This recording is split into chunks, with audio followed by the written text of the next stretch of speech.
Hello friends, अस्सलाम वालेकुम। कैसे हैं आप सब? उम्मीद करती हूँ आप सब ठीक ठाक होंगे और अल्हम्दुलिल्लाह मैं भी बिल्कुल ठीक ठाक हूँ आप लोग की दुआ से। लो जी, एडवोकेट विनोद ने सबके मुंह पे ताला लगा दिया। बोलते हैं ना, किसी को ठंडे को सब्र है ना गरम को सब्र है। हमारे में कहते हैं कि मतलब गरम मिला तो भी बोलेंगे गरम गरम है, ठंडा मिला तो बोलेंगे कि भाई ठंडा ठंडा है। तो ये बात हो गई। मतलब इस सीमा केस में मोमिन मलिक थे तो भी उनको किसी ने छोड़ा नहीं, उनको कोई बख्शा नहीं। विनय आ गए, किशोर आ गए, उनको भी लोग बख्श नहीं रहे। मतलब लोगों को ना रिजल्ट चाहिए, जल्द से जल्द रिजल्ट चाहिए, है ना भाई। तुम लोग अपने आप को इनकी जगह रहकर देखो भाई। कानून है, कानून के पास सबूत गवाह के बिना कोई चीज़ नहीं होती है। और तुम लोग चाहते हैं कि भाई सीमा का केस तो सिंपल सोबर है और एकदम आसान केस है, पर इसमें कोई भी वकील क्यों नहीं काम कर पा रहा, कोई वकील इसको सज़ा क्यों नहीं दिलवा पा रहा, या कोई वकील इसको डिपोर्ट क्यों नहीं करवा रहा। बड़ी बड़ी बातें करते हैं भाई। वकालत जो पढ़ा है, जो वकील है, उसको ही मालूम है कि कितने पापड़ बेलने पड़ते हैं, कितने सबूतें इकट्ठा करने पड़ते हैं, कितने क्या क्या सबूत गवाह पेश करनी पड़ती है सरकार के सामने कोर्ट में, तब जाके कोर्ट में सुनवाई होती है और फैसले होते हैं। सुनवाई और फैसले होना बहुत आसान आपको लगता है, पर सुनवाई करते करते फैसले आते आते सालों सालों बीत जाते भाई। तो उन लोगों का मुंह विनय सर ने ऑलरेडी बंद कर दिया। जैसे मैंने आपको परसों भी ब्लॉग डाला था, मैंने अपडेट किया था, जहां विनय सर ने पूरा सबूत दिया था, बताया था कि भाई मैं कोई मजाक नहीं कर रहा और ऐसा नहीं मैं कोई यहाँ खेलने आया हूँ या मैं चैनल चमकाने आया हूँ। मैंने PIL सीमा के अगेंस्ट मैंने डाल दी है। उन्होंने कुछ अपने स्क्रीनशॉट हमें शेयर करते हुए दिखाया था कि मैंने PIL दाखिल कर दिया है।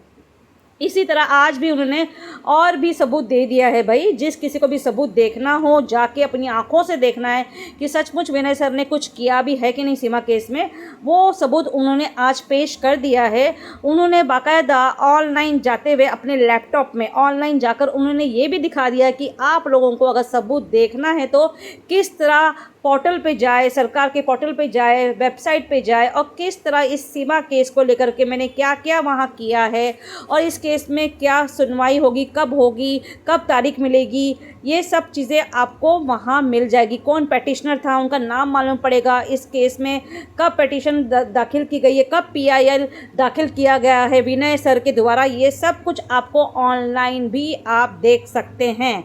तो चलिए, विनय सर ने एक खासकर वीडियो आप लोग के लिए बनाया है, उन लोगों के लिए जो बड़ी बड़ी बातें करते, बड़ा बड़ा मुंह खोलते हैं, सिर्फ उनको रिजल्ट चाहिए। तो उनके लिए उन्होंने एक वीडियो अपडेट किया है जहां पर उन्होंने बताया कि जिस किसी को भी जानकारी चाहिए इस केस के बारे में कि उन्होंने क्या क्या किया है, वो इस पोर्टल पे जाके देख सकते हैं। तो चलिए मैं आपको दिखा दूँ, आप लोग देखिए, फिर जाके खुद कर सकते हैं, चेक कर सकते हैं। और दोस्तों गुड मॉर्निंग। आइए, अगर आप सीमा हैदर के केस की जानकारी डायरेक्ट लेना चाहते हैं कि कहां से क्या मिलेगी जानकारी, तो मैं आपको बताता हूं। Please come. तो देखिए किस प्रकार से, अगर आपको सीमा हैदर के केस के बारे में पूरी जानकारी चाहिए, कहां क्या चल रहा है, तो आप कंप्यूटर स्क्रीन की तरफ देखिए। अब ये हमने गूगल ओपन किया, यहां पर हम लिखेंगे सिर्फ supreme court of India.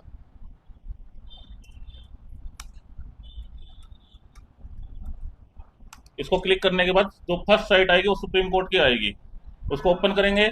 Open करने के बाद में केस स्टेटस, ये केस स्टेटस पे आ गए और यहाँ पे जाएंगे डायरी नंबर पर। डायरी नंबर पर जाने के बाद सीमा हैदर के केस के डायरी नंबर है 54965/2025, जो ऑलरेडी ईयर पहले से सिलेक्टेड होती है। और ये कैप्चा डालेंगे, ये आ गया सुनील खारी यूनियन ऑफ इंडिया। इसको यहाँ से व्यू करेंगे, ये इसकी केस की पूरी डिटेल आ गई। डायरी नंबर ये है और सुनील खारी वर्सेस यूनियन ऑफ इंडिया। अब देखिए इसमें मेमो पार्टीज में आपको दिखा देता हूँ।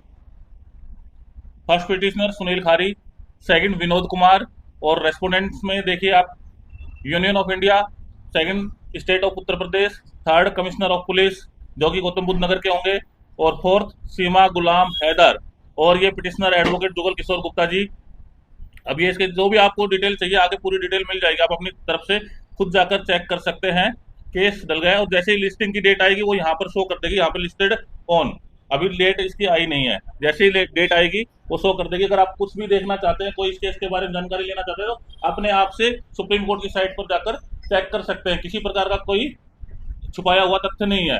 तो अगर आप अपनी तरफ से देखना चाहें तो सुप्रीम कोर्ट की साइट पर जाकर देख सकते हैं। इस तो आप लोग ने देख ही लिया है, अब बस इंतज़ार है कि कब डेट मिले और कब सब कार्रवाई हो और सरकार क्या एक्शन ले रही है, ये सब हमें अपडेट का इंतज़ार रहेगा। और हम सब उम्मीद करते हैं कि मोमिन मलिक ने भी इतना कुछ करके रखा है और विनय सर भी अपनी तरफ से ये सब कुछ कर रहे हैं। मतलब सरकार को भी तो एक बोलते ना फोर्स दिया जा रहा है, एक पुश दिया जा रहा है विनय सर की तरफ से भी कि भाई हमें जानकारी चाहिए सीमा हैदर के केस को लेकर के। तो जाहिर है कुछ न कुछ सरकार की तरफ से, कोर्ट की तरफ से इस मामले में जो कुछ भी कार्रवाई चल रही है वो हमें ज़रूर मालूम होगी।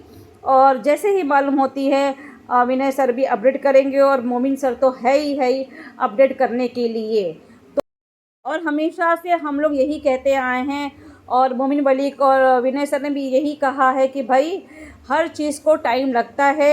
यहाँ लाखों केस लगे रहते हैं, सीमा हैदर का कोई एक लौता केस नहीं है कि वो आई या पब्लिक को बहुत बेचैनी है उसके बारे में जानने के लिए कि क्या होगा। तो भाई तुम्हारे लिए, तुम्हारी बेचैनी दूर करने के लिए सीमा हैदर का केस सबसे पहले उठाया जाएगा और उसको सॉल्व किया जाएगा, उसको रिजॉल्व किया जाएगा। ऐसा नहीं होता है भाई। जब भी इस केस की बारी आएगी और सरकार को लगता है कि इस केस में अभी कुछ भी कंक्लूजन देना है तब सरकार देगी और जैसे ही कुछ होता है हमें मालूम पड़ेगा। ऐसा नहीं है कि भाई हमें कुछ नहीं मालूम पड़ेगा, क्योंकि अभी आप जानते ही हैं सुप्रीम कोर्ट के 1 नहीं 2 नहीं 3 वकील भी एक्स्ट्रा आ गए हैं, इस केस में कार्रवाई कर रहे हैं और इस केस पे नज़र लड़ाए बैठे हैं। तो जैसे ही कुछ इसमें हमें मालूम होता है या इस विनय सर को मालूम होता है वो हमें अपडेट ज़रूर देंगे। फ़िलहाल मैं उन पड़ोसी मुल्क के लोगों से कहूँगी जो हमेशा मोमिन मलिक को भी टारगेट किया, अच्छा सा अच्छा इंसान जो इतना काम किया है, बल्कि इस केस के लिए नेपाल तक जाके आया है और फ्री फंड में काम किया है। तो ऐसे इंसान को, ऐसे वकील को बख्श नहीं दिया तो फिर विनय सर तो क्या ही है। तो देखिए अभी हम तो उम्मीद यही करते हैं, पॉजिटिव उम्मीद करते हैं, क्योंकि ये किसी भी हालत में डिपोर्ट होना ही होना है। भले वो ठुमके लगा ले, भले वो सारे बाज़ार में घूमे, भले रघुपुरा में घूमे, कहीं भी जाए AP सिंह के सपोर्ट की वजह से, पर AP सिंह का भी दिल यही गवाही देता है कि ये यहाँ से जाएगी।